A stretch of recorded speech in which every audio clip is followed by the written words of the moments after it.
আসসালামু আলাইকুম বন্ধুরা, আমি মোহাম্মদ আবু তাহের, সহকারী শিক্ষক ইংরেজি, বিএম হাই স্কুল। আজকে আমি সামন এই কবিতাটি নিয়ে আলোচনা করব। লিখেছেন Walter de la Mary.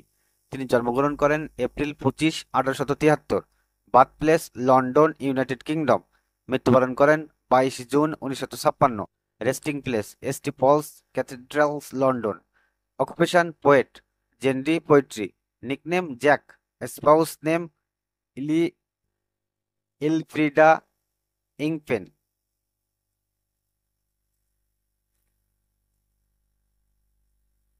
Rhyming pattern A B C B. Stanza 3, line of poem 12। Someone came knocking, কেউ একজন টোকা দিয়েছিল। At my wee small door, আমার ছোট্ট দরজায়। সামওয়ান কেম নকিং, কেউ একজন টোকা দিয়েছিল। I am sure, sure, sure, আমি একদম নিশ্চিত, নিশ্চিত, নিশ্চিত। আই লিসেন্ড, আই ওপেন, আমি মন দিয়ে শুনলাম, তারপর দরজা খুললাম। I looked left and right, আমি বামে ডানে তাকালাম। But not there was a string, কিন্তু কোথাও কোনো নড়াচড়া ছিল না। In the still dark night, স্থির অন্ধকার রাতের ভেতর। অনলি দ্য বিজি বেটেল, শুধু এক ব্যস্ত পোকামাকড়, গুবরে পোকা। ট্যাপ ট্যাপিং ইন দ্য ওয়াল, দেওয়ালের ভেতরে টুপটাপ শব্দ করছিল।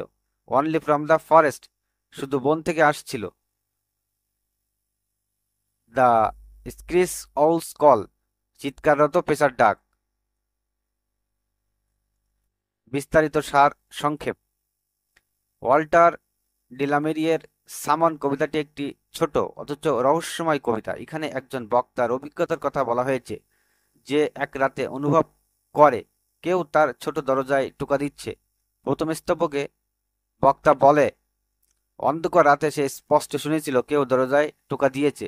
সে এতটাই নিশ্চিত ছিল যে বারবার বলছে, I am sure, sure, sure. এই পুনরুক্তি আসলে তার ভেতরের আতঙ্ক এবং কৌতূহলকে প্রকাশ করে। দ্বিতীয় স্তবকে সে বলে যে দরজা খুলে সে চারপাশে তাকালো, কিন্তু কোথাও কোনো মানুষ নেই।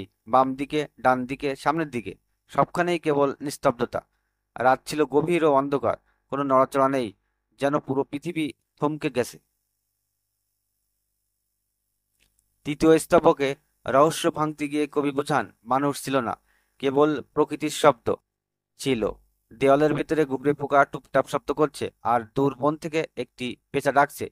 এই দুটি শব্দ ছিল একমাত্র বাস্তব সত্য। বাকিটা বক্তার কল্পনা, ভয় অথবা বিভ্রম। কবিতার মূল ভাব।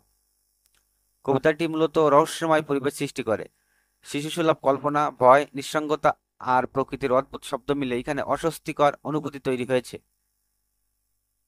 পাঠকের মনে প্রশ্ন জাগে, আসলে কি কেউ সত্যি দরজায় টোকা দিয়েছিল, নাকি বক্তার ভ্রম ছিল?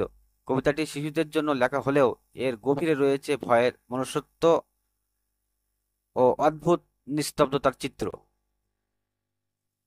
বন্ধুরা, আজকের এই কবিতার সারসংক্ষেপ এ পর্যন্তই। আশা করি বুঝতে পেরেছো। ভালো থাকো সবাই।